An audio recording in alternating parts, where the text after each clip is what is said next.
water there.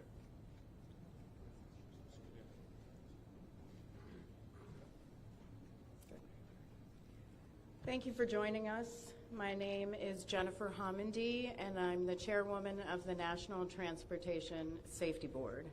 The National Transportation Safety Board is an independent federal agency that's charged by Congress with investigating every civil aviation and serious accident and serious incident in the United States and significant events in other modes of transportation. I want to start by expressing our deepest condolences, our sympathies on behalf of the entire board for those who lost loved ones in this terrible tragedy. Our thoughts, our prayers are with you. Entire communities were affected, and we are thinking of you. With me today is Bryce Banning. Bryce is a senior aircraft accident investigator with the National Transportation Safety Board. He's also going to serve as our investigator in charge of this investigation. Also with me today is the entire board. We have Todd Inman, member Todd Inman. Todd is going to serve as the board member on scene, the spokesperson for this investigation. All of the board members will be here. We have Vice Chairman Alvin Brown, member Mike Graham, who lived in Wichita for 20 years, and we also have member Tom Chapman. The NTSB's headquarters is just a mile from here, and so we are all here because this is an all-hands on-deck event, and we're here to assure the American people that we are going to leave no stone unturned in this investigation. We are going to conduct a thorough investigation of this entire tragedy, looking at the facts. Now, with that, I want to level set. When we go to the scene, and we were here last night, we allow the responders to do their important safety mission, which in this case was search and rescue and recovery. We stand back to allow them to do their important safety mission. And so this, for us, is our first full day on scene with our entire crew coming together. We have about nearly 50 people on scene, and in addition to our resources back at headquarters in our labs and throughout the agency. So with that said, we are not going to get into specific facts in this press conference. I want to level set here. We're going to get into our investigative process. As we are able to confirm factual information, we will provide that. I do want to say this is a whole of government effort. I was able to brief, along with others, the President of the United States and the Vice President this afternoon.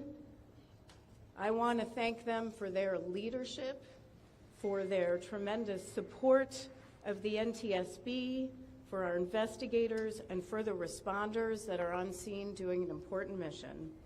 I also want to thank Secretary Sean Duffy, who I was communicating with early on after we first got word of this tragedy. We've been working together throughout the day, along with his team at the DOT and within FAA.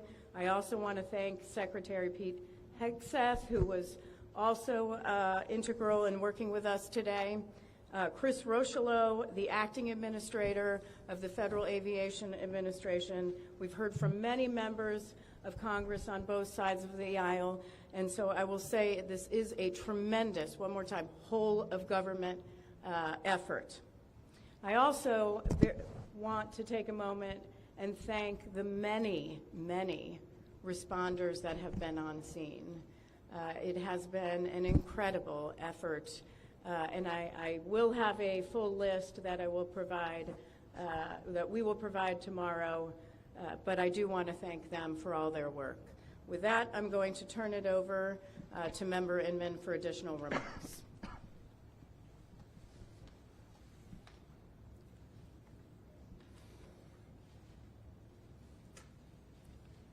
So today is our first full day on scene. Our investigative team will be on scene as long as it takes in order to obtain all of the perishable evidence and all of the fact-finding that is needed to bring us to a conclusion of probable cause. Our mission is to understand not just what happened, but why it happened, and to recommend changes to prevent it from happening again. Since we're just beginning our investigation, we don't have a great deal of information to share right now. We will keep you informed by giving regular updates as we learn more. Our intention is to have a preliminary report within 30 days, and the final report will be issued once we've completed all of our fact-finding and investigation. Now, we will not be determining the probable cause of the accident while we are here on scene, nor will we speculate about what may have caused this accident. Today, we will be going and having an organizational meeting and establishing our parties to our investigation.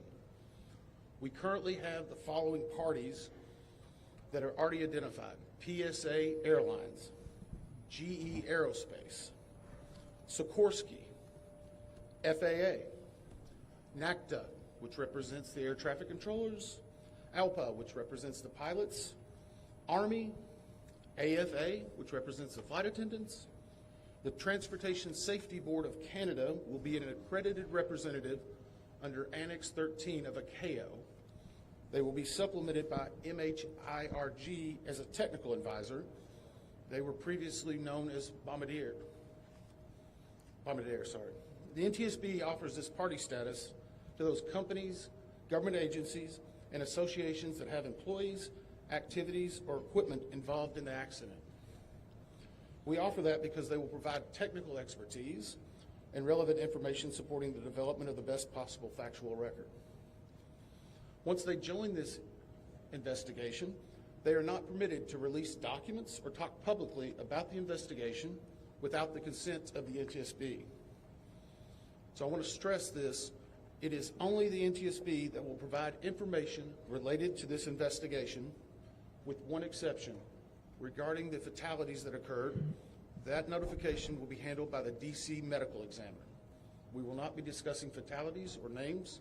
That will be handled by them as the proper authority. So we want to talk a little bit about our process. We will analyze the facts and determine the probable cause of the accident, and then issue a report of those determinations. I also want to talk a little bit about some additional people that are here with us, and they're very important to us, and that is our family assistance group. Later today, we will be briefing the families. We normally try to do this before a media event, but in this case, they're still arriving. Our family assistance specialists are already working closely with local officials and others to help assist them in their efforts to support everyone that's affected by this accident. And let me just reiterate what the chair said. A loss of life in an aviation accident is very unusual in the United States, and our heartfelt sorrow goes out to everyone that's affected. It affects us, it affects everyone around us. There are a lot of people hurting today. We will help find out what happened. We will do it factually, and we will do it accurately.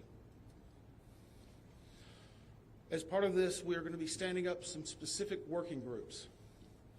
Those working groups will be operations. They will be looking at the history of the accident flight and crew members' duties for as many days before the crash as appears relevant. We will be forming a structures group, which will be the documentation of the airframe wreckage and the accident scene, including calculation of impact angles to help determine the plane's pre-impact course and altitude. We'll have a power plants group. They will do the examination of the engines and the engine accessories. We'll have a systems group. They will study the components of the plane's hydraulic, electrical, pneumatic, and associated systems, together with the instruments and elements of the flight control system. We'll have an air traffic control group. They will do reconstruction and review of air traffic control systems provided to and including acquisition of pertinent flight track surveillance information, what you might typically think of as radar or ADSB, along with controller pilot communications. We will also have a survival factors group. They will be doing the documentation of impact, forces and injuries, community emergency planning, and all crash and fire rescue efforts. Also, due to the unique nature of this crash, we will be having a helicopter group as well. Lastly, we will have a human performance group, and this will not be its own group. It will actually be a part of the operations, air traffic control, and helicopter groups. They will study the crew performance and all before the accident factors that might be involved in human error, including fatigue, medication, medical histories, training, workload, equipment design, and work environment. Now we're going to take a few questions, but I will again stress, we don't have a lot of information now. We will continue to gather that. We will try to release it as we can, but we will only talk about the facts of the case that we know right now. I'm going to ask, we'll call on a few people. I'm going to ask that you state your name and affiliation. James Matthews from Sky News. So we heard from President Trump today talking about DEI hiring policies within the FAA and associating that with the cause of this accident. What do you say to that?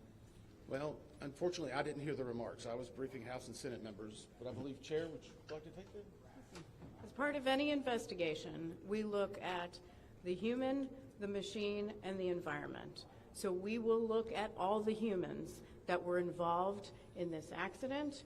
Again, we will look at the aircraft, we will look at the helicopter, we will look at the environment in which they were operating in. That is standard in any part of our investigation. I'll turn it back. Chair, can I ask you, has the flight data recorder been recovered yet? And what is the difficulty in a water disaster like this, which presents a very difficult environment for your investigators and the people out of the water? Well, the question was on the flight data recorders. And we have not recovered the flight data recorders yet. We know they're there. They are underwater. This is not unusual for the NTSB. We have many times recovered flight data recorders in water. We have our lab right here that is about a mile from the NTSB, so it's not unusual. And once we get those, we'll be able to get those read and information from them to be able to provide further information to you. I'm going to turn it back over to Member Inman. Hey there, Sir. Tyler Henry with CBS News. Earlier today, Defense Secretary Pete Hegseth said a mistake was made last night. Based off of you all's initial investigations and preliminary findings, have you all been able to tell whether this was human error or mechanical failure? The question was, is there been human error or mechanical failure? We don't know what we know just yet. We do not know enough facts to be able to rule in or out human factor, mechanical factors. That is part of the NTSB investigative process and where all of these groups will come together. It's one of the reasons why the NTSB is known as the gold standard. We will take the time that's necessary, but I'd also like to reiterate, if we find something that is a significant issue that warrants immediate action, we will not hesitate to make those recommendations and make them public. We have a good track record on that, and we want to continue doing so. Sir. Hello, Sir. Tom Costello with NBC News. Does it hurt your investigative process, maybe for the chairman, does it hurt your investigative process to have the president already suggesting possible causes here as you try to keep an open mind and begin this investigation? Tom, with all due respect, I think the press also likes to state what probable cause is before we get to the probable cause. So what I'm going to say is you need to give us time. You need to give NTSB, it's not that we don't have information. We do have information. We have data. We have substantial amounts of information. We need to verify information. We need to take our time to make sure it is accurate. That's best for you. That's important for the families. It's important for legislators who are seeking answers to try to figure out what they're going to do about this. And so it will take time. We do have a lot of information, but we need some time to verify that. Yeah, Member Chase Williams from Fox Business. I'm wondering about the conditions in the tower last night. Were there any performance issues in the past with any of these controllers, anything of that? Question is about controllers. As I said, we are just now forming the groups. The controllers do have union representation, which they are entitled to. They'll be working with our party system and our party groups They will be conducting interviews. Those interviews will need to be analyzed, transcribed, and other team members will need to look over it. It'll be a long process, but we will go through the entire history.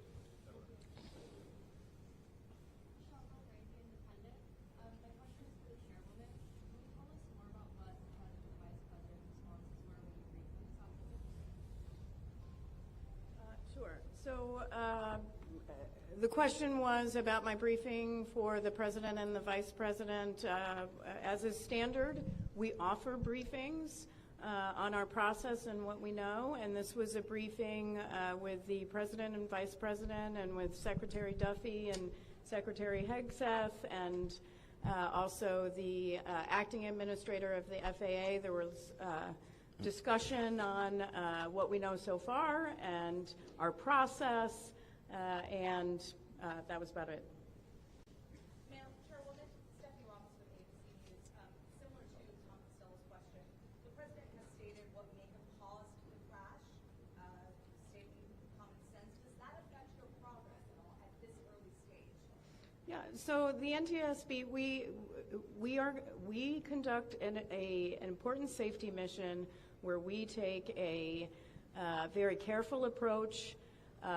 I'm sorry, the question was on speculating during investigations, which is we often hear about. What I will say is we look at facts on our investigation, and that will take some time. And at some point, we'll be able to provide that factual information, as Member Inman said, and provide that hopefully tomorrow. Hang on a second. Dave Shepardson from Reuters. Have you been able to retrieve the black boxes from the helicopter? Has the military decided whether they're going to read those to the NTSB? And what about the ATC tapes? Have you guys been? So the question was about black boxes, which are referred to as black boxes, which are typically orange. We have not recovered any of the boxes involved yet. We feel comfortable and confident that we will be able to. Right now, recovery of life is probably most important in those that were involved. I mean, there are still ongoing recovery efforts involving the fatalities involved, along with some debris is coming out as well. We will make sure that that perishable evidence is maintained. We have a great process for that. We will probably have more than one black box, so to speak. It's our understanding that the Sikorsky helicopter is equipped with some form of recording devices, and those will be read either by the DoD or by us. We have a good starting relationship with them, and we've already made agreements in order to be able to do that. So I feel comfortable in what we're going to be doing. The other question was about air traffic control. We received a very large package of information from the FAA at about 3 a.m., I believe, this morning. That is still being reviewed and analyzed. I would say there's a lot more information that usually comes in that than what you may find online and people might speculate about. And that is part of that overall process where we take the time to get the information correct and to make sure all the parties are engaged and involved and can fact check that information. One. Gabe Cohen from CNN. Can you tell me if the NTSB has reviewed this FAA internal report that has been cited by the New York Times indicating that the controller that was on duty at the time of the crash was doing a job that's usually done by two people? We have not reviewed any specific reports about the controllers at this time, at least from the leadership team. Our investigators are continuing to pull all that information. Their personnel records, their files, where they were at, whether they were fatigued, all that information will be part of that investigative process. But right now we can't speculate on anything that may have been reported in the media until we get the opportunity to validate and understand how it impacts the investigation. We're going to take just a few more questions. Sir? Yes, Orange Con, Beaver Magazine. What's the problem with logistics like of bringing the families in? Are they coming to the airport? And how are you going to sort of, in the sensitivity of bringing them to a place where this tragedy happened? So the question is about the families. And many of those families are still en route. Some are still being notified from both the military and from the commercial crash.